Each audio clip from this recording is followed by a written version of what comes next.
This is the Savvy Investor radio show and podcast. For help with your retirement, schedule a 15-minute phone conversation with the team at ProStatus Financial Advisors today. Just call 866-597-1040 and at thesavvyinvestorradio.com.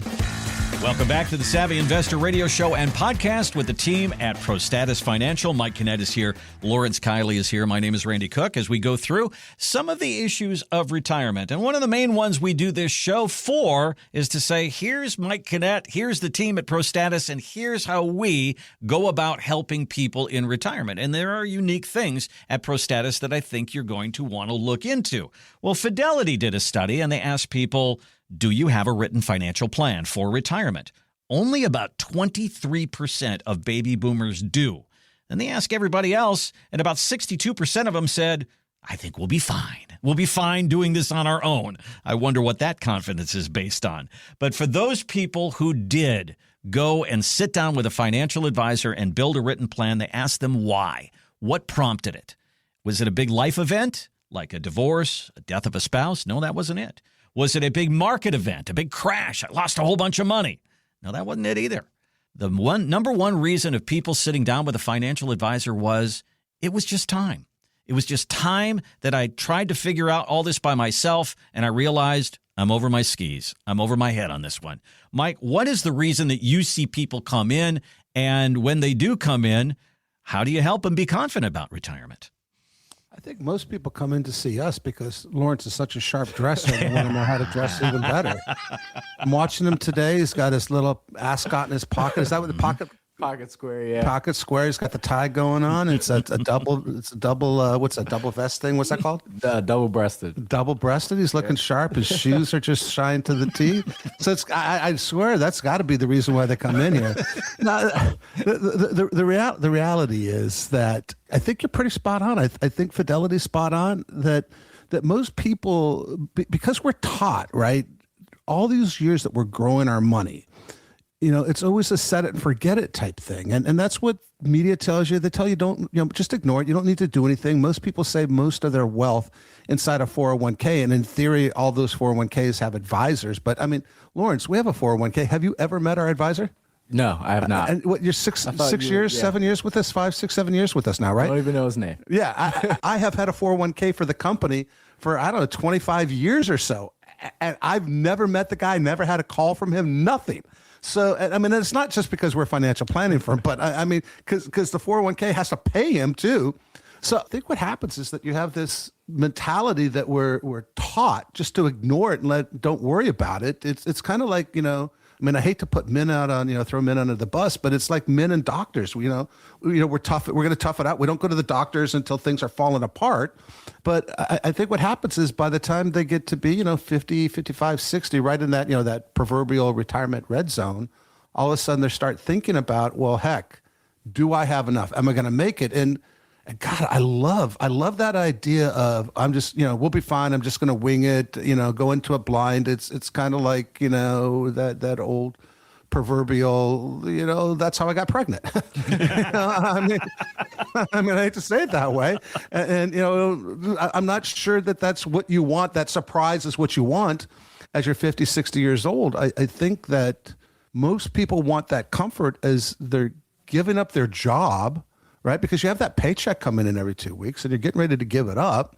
I think people want that comfort, that assurance of somebody else telling them that, hey, yeah, it is okay, that you can do it. Or, I mean, I had a client come in, she was a doctor. So, I mean, in theory, smart, right? Her husband was a doctor and, they'd saved about $1 million. They weren't in bad shape, but they'd saved about $1 million and they had very small pensions. So they had little pensions going on, but they were okay. And she had just inherited about another $1 million. So all in, they had about a little over $2 million and they were living on about $200,000 a year. And she sat down with me and she said, okay, we're going to be retiring, at the end of the year. And we just want to make sure we're in the right place. And I want to retire. And I said, okay, well, let's talk about, what you're going to need during your retirement. And she said she wanted to have $250,000 a year of income. And I said, is that before taxes or after taxes? And she said, after taxes. And I said, well, you don't make $250,000 now. What's going to change that you need that much more money? I mean, yes, there's always the honey-do list, the bucket list, the round-to-it list. But that's a pretty substantial increase. I mean, they're living, they're making about 200, so they're actually depositing, 10, 12,000 bucks a month. So all of a sudden we're doubling that income. I mean, that's a pretty big ask on $2 million. And I was like, well, okay, that's fine. You probably need to work a couple more years. And she was fine with that. And I don't remember the exact number, but I said, you need to save a little bit more money. And she said, how much more do we need to save? And it was something like $400,000 a year. It was some stupid number. It was more than they were making. And she's like, well, that's ridiculous. We can't save that much money. I said, okay, well, then we have a choice. Do you want to, if you want to retire, here's how much money you can have, or here's how much money, how much longer you have to work in order for your net worth to grow. So, yeah, I think that what ends up happening is people finally realize that they need to go to the doctor at some point in their life for that checkup. I think that they realize that they just need that opinion that, for somebody they can sit down with and look across the table and say, hey, are we okay? And I think also to some extent that, I don't know if you've ever Googled revocable living trust, but there's like 900,000 hits.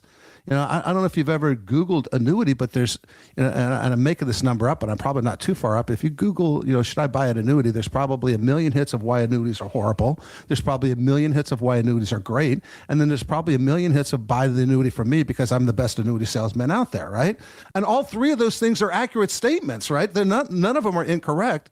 I think that for us, the people that are coming in, it's really just they want that comfort of knowing that they can have a plan put together and all the I's are dotted and all the T's are crossed. I think that's what I see. I mean, yeah, I think there's an aspect of, there's a little bit of fear behind it. What I found when talking with people that come in from the radio station or potential clients that meet with us is they, it was just time because they've been pushing it off for a while. And they're, afraid to actually get an answer to, can they retire? Can they not retire? So they push it off. And then they're finally like, okay, we're at that age now. It's just time. I need to go talk to an advisor and sit down and see to make sure I can make it in retirement. I think the flip side of that, not only do most people not have a plan, from what I've seen in talking to a lot of folks, is that the advisors, if they are currently working with an advisor, also don't have a written plan. Oh, it's insane. Yeah, it's almost no one. I mean, we always ask the question up front, do you have a plan? Do you have an income plan written out? Do you have a tax plan written out? Do you have an overall financial plan written out? And almost, I would say 99.9% of the time, it's no. They just have a report that says my money's not going to run out, but they don't know where income's coming from. They don't have anything, a tax strategy in place. There's no real plan on how they're actually going to make it happen. And that's one of the big things that we do with people that we meet with is not only are we going to run that initial analysis that almost every advisor runs that says, okay, you're not going to run out of money, but then it's okay. Or you will. You will. Right. But how do I actually make it happen in real life now? What's the actual plan laid out? When am I electing Social Security? What income streams do I have coming in what year, and how long is that going to last? And then when do I switch over to turning on an annuity or a different income stream? But it's actually a written plan out that we're providing for people, and most people never have that from themselves or from another advisor. And it's interesting. You made a comment about 99% of them don't have it. They're working with an advisor that don't have it. And, one of the things that we do as a firm, Ryan and myself and, the team here, we actually mentor and strategically coach about 20 other advisors across the country. And, we teach them how to run a practice. We teach them tax planning. We teach them how to be actual financial planners. And one of the things that never ceases to amaze me is kind of your point. I ask them specifically, you're giving all this advice. Show me your own retirement plan. Show me what your retirement plan says. Show me how much money you need to save. Do you have a written plan? What about your estate plan? Do you have a succession plan that if you get killed or you get hit by that proverbial pickle truck tomorrow? And it's amazing which percentages. I speak in front of rooms with 200 and 300 and 400 advisors. And we do this kind of let's sample the audience, and 99% of them have none of those things in place. And it's absolutely crazy. I know, you're much younger than I am, but I know every year, Randy, I sit down with my wife and her eyes roll back and she doesn't care. But every year I sit down and I show her our financial plan. I say, here's where our income's going to come from. Here's how much money. My wife is Norwegian, and my mother-in-law, I could attest to this. Norwegians live forever.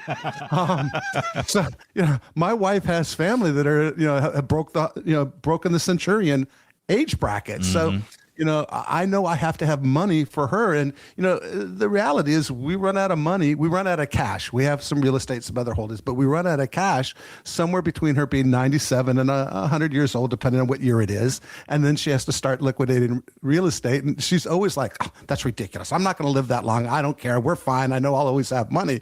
But nevertheless, I have a written plan. We have an estate plan in place, and I have a younger son that's great with money. I have an older son that, if you give him $1, he spends $5, and it's just, there's just no way he gets his money. And so we have trusts set up for him to make sure that's taken care of. We have tax plans in place, but it's amazing. We have all these advice givers out there, and they don't even have their own plans in place. It's insane. When Lawrence first started working with us, all that time ago, one of the first things we did was, you got to have your own financial plan. We got to make sure you're saving enough money. I've actually threatened to fire people in my firm who do not contribute to their own 401k. That's insane. If you work for a firm that has a match. I was one of those people when I first started. I was threatened. Right. It's just, you can't work for me if you're not even going to believe in the philosophy of what we preach. So it's very scary out there. So I think Fidelity's spot on. I think the 25, 30% who think they can just wing it on their own.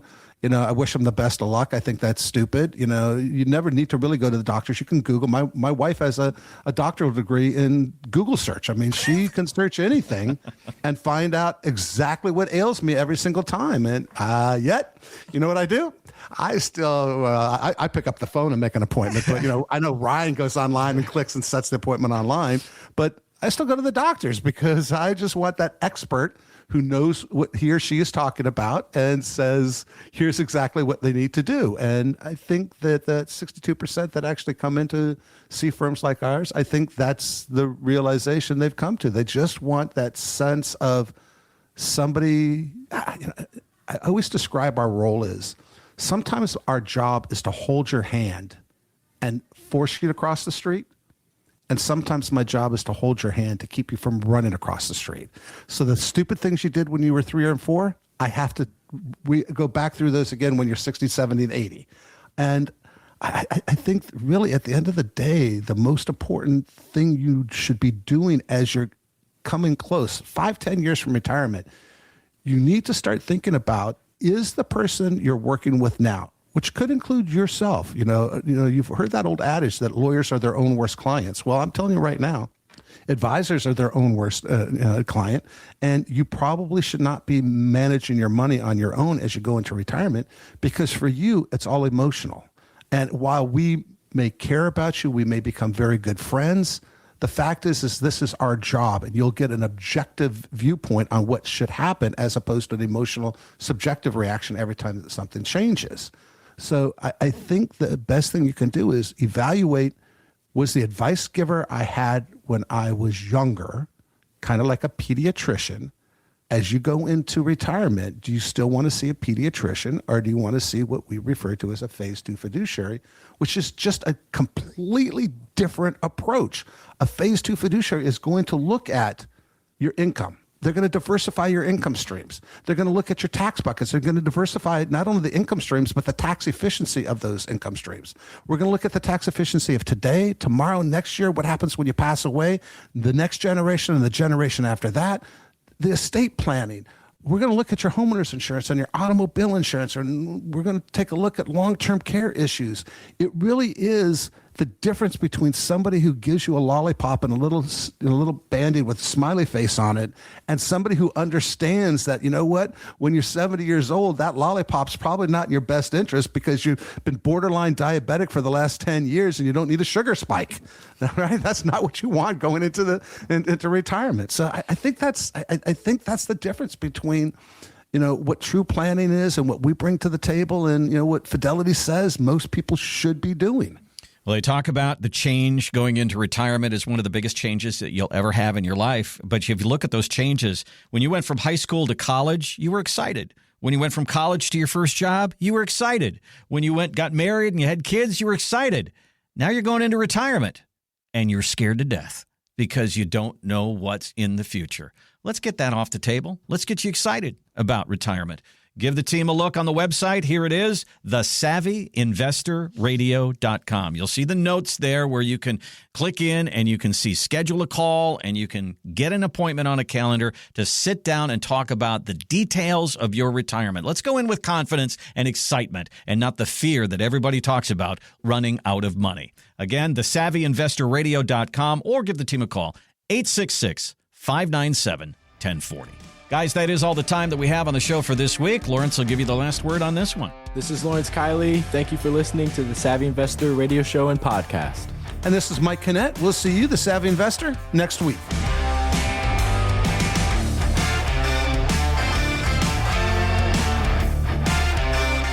Advisory services offered through ProStatus Financial Advisors Group, a registered investment advisor. Insurance licensed in Maryland. ProStatus Financial Advisors Group, LLC is not licensed in all 50 states. To find out if ProStatus Financial Advisors Group is licensed in your state, please call 410-863-1040. ProStatus Group, LLC is not affiliated with nor endorsed by the Social Security Administration or any other government agency and does not provide legal or tax advice. Annuity guarantees rely solely on the financial strength and claims-paying ability of the issuing insurance company. By contacting us, you may be provided with information about insurance and annuity products offered through representatives of ProStatus Financial Advisors Group.